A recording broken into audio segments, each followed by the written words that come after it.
Good afternoon. Welcome back to Passionate World Talk Radio Network. PWTRN is a wholly owned subsidiary of Global Media Network LLC to educate, to enlighten, to entertain. And today on Scam DamNation with your host Lillian Caldwell, we're going to be doing a two-parter and starting it today and then next week finishing up. And we're going to be talking about voter registration scam and election scam. They pretty much are married or shake hands, so I thought we would do it in two parts. The first one is about what they're warning the general population about for the scams that are now circulating and coming along with the presidential election of 2024. So, what do you need to know? That scammers are posing as get out the vote groups and a fake text messages, are that the experts are asking that you verify any and all communications from local election officials. Or, here's a good one, did you get a text message saying you aren't registered to vote?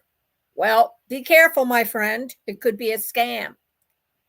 With the new 2024 elections for presidential candidates, officials in several states are warning about scammers pretending to be voter registration agencies.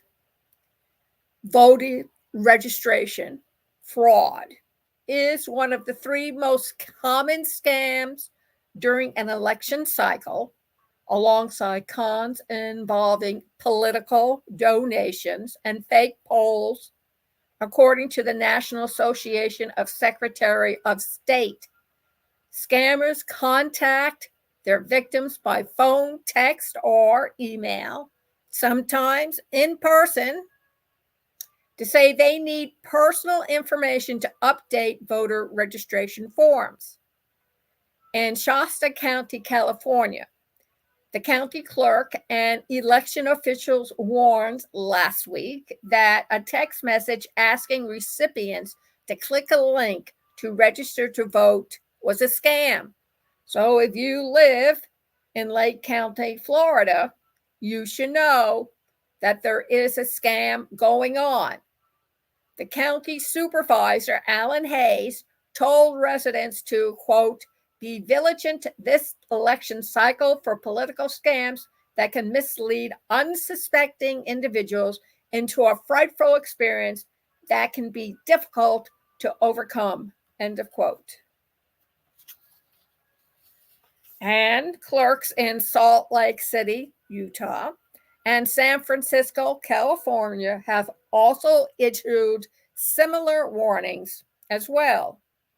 The National Association of Secretaries of State says voters should check to see if the communication is coming from local or election officials and be wary if anyone asks for payment to complete voter registration.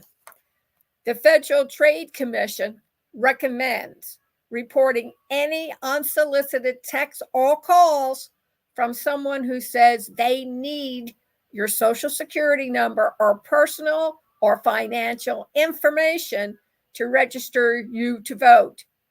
If you send your personal information to someone you don't know and think you may be a victim of a scam, you can visit the FTC's identity theft recovering page to report the fraud.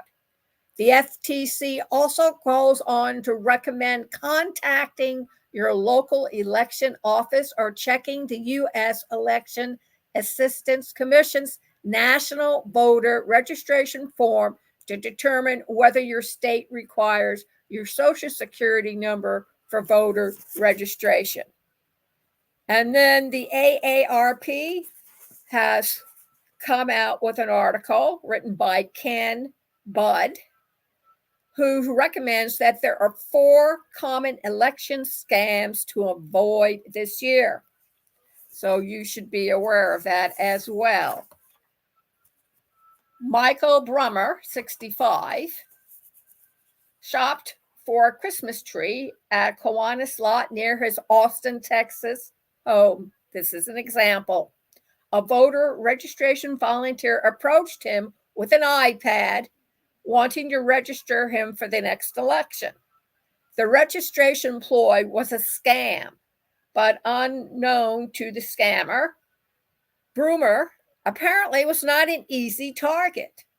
He's a fraud expert and vice president of data breach resolution for Experian, a data analytics and consumer credit reporting company. Brummer quickly noticed misspellings on the supposed registration page. And he said, quote, "First of all, I'm already registered to vote. And second, your site is fake."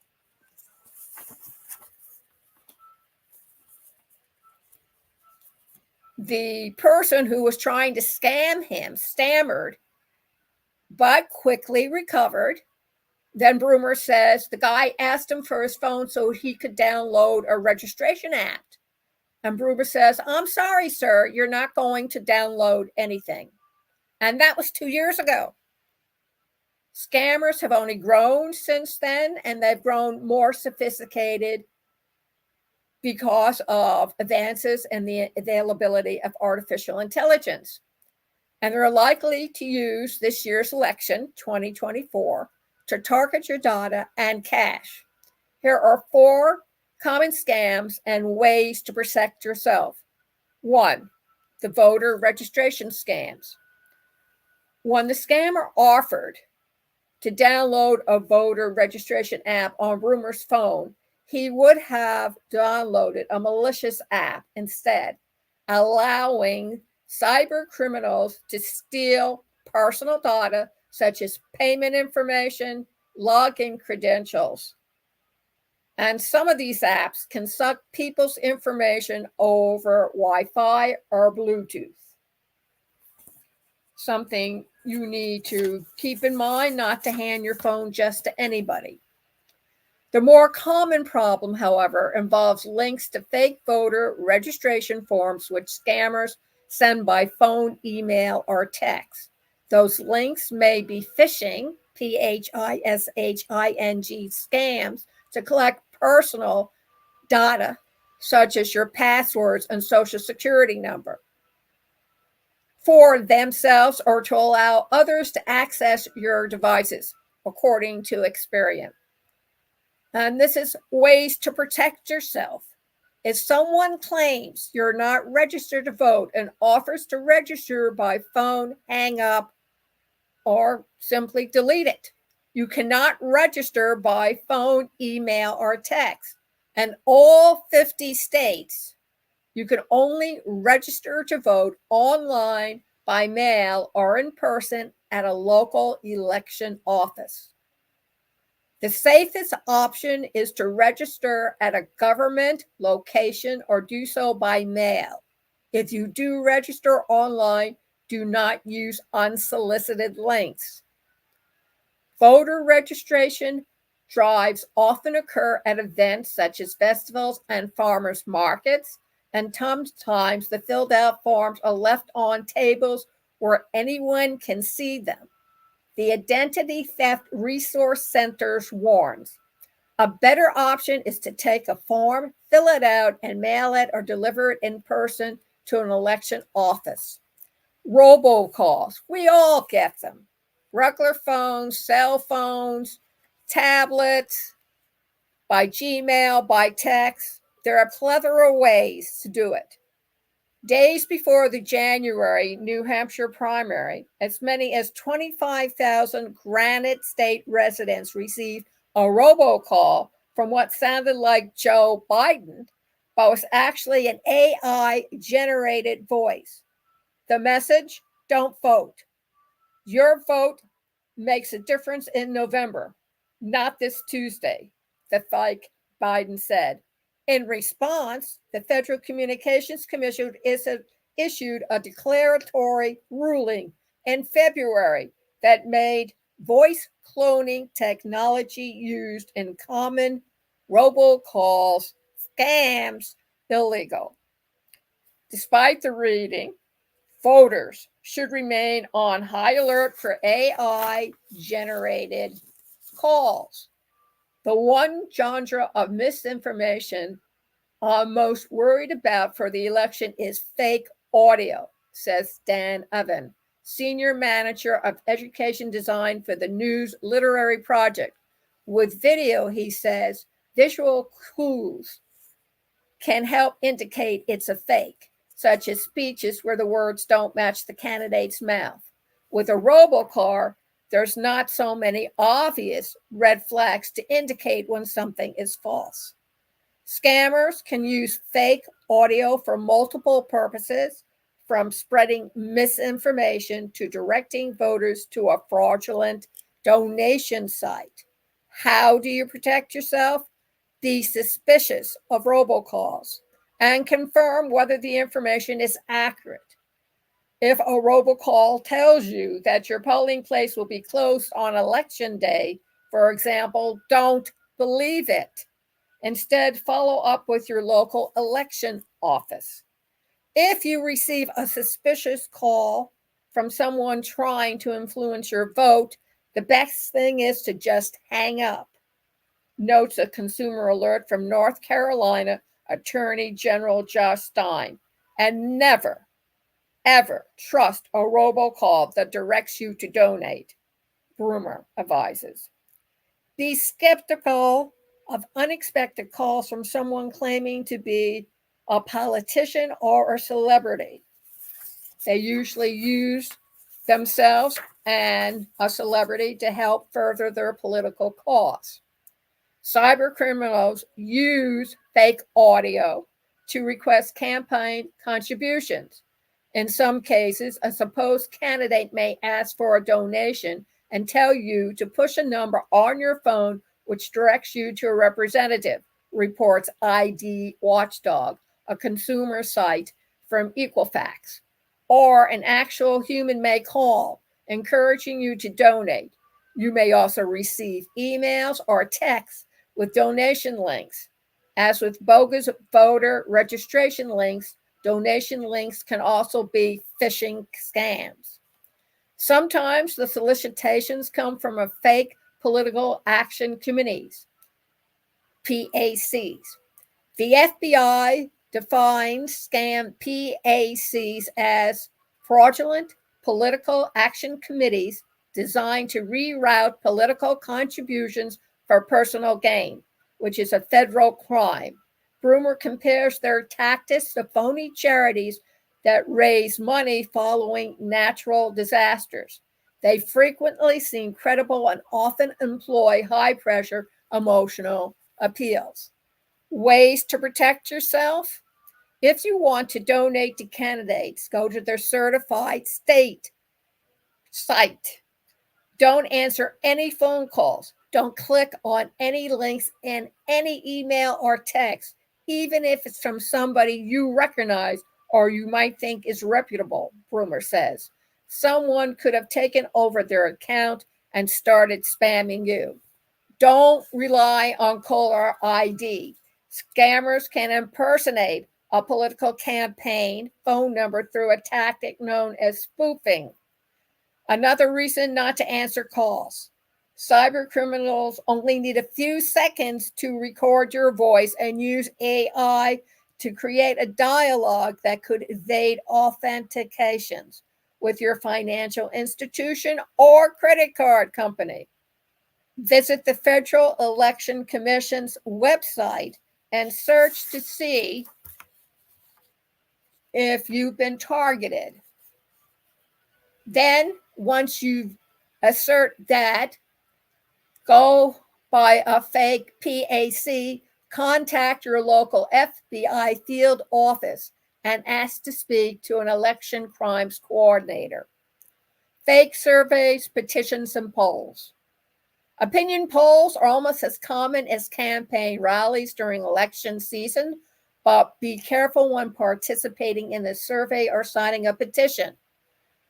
The process often seems innocuous. Someone contacts you by phone, email, or text, or in person to ask a few questions and have you answer them. Or you might receive an urgent email, often featuring a well-known politician's name and photo, asking you to sign a petition and make a small contribution, notes the former Federal Election Commission Chair Ann M. Ravel. The problem is when you're asked to provide personal information such as your birth date and email address, the scammers may offer a gift card or another prize as an incentive to participate in the survey, including you need to provide them with your social security number, home address, or other information. And of course, your credit card number to cover taxes and shipping costs for your prize. So how do you protect yourself? A legitimate survey may ask you how to plan to vote along with your political affiliation, and surveyors may request demographic information such as age or race, notes Equifax's ID watchdog, but don't share personal or specific information. Age is one thing, your birth date is another. Decline to provide your name, address, and email address, social security, or your driver's license number. As with other election scams, don't click on survey links from unsolicited emails and texts. And if someone is conducting a survey or a poll that offers a prize, don't participate. Real political polls rarely offer prizes for participation, and none would. So, now that you know how to protect yourself, make sure you put these practices into your daily regime. And remember, if you receive anything that doesn't look right, or your gut tells you, oh no, stay away, listen to your gut. And thank you for staying around to listen how you can deal with the red flags and prevent yourself from being sucker punched into providing these scammers with your hard-earned money. Thank you again for coming and listening to our program today. You can see this at youtube.com/PWR Network PW Talk Radio, at the website https://passionateworldtalkradio.com/blog. You can also go over to all of our social media, including facebook.com/passionateworldradio. And we want to tell you that this show is sponsored by Ruby, RUBI.ai. Please go over and take a look. Try out the program for yourself.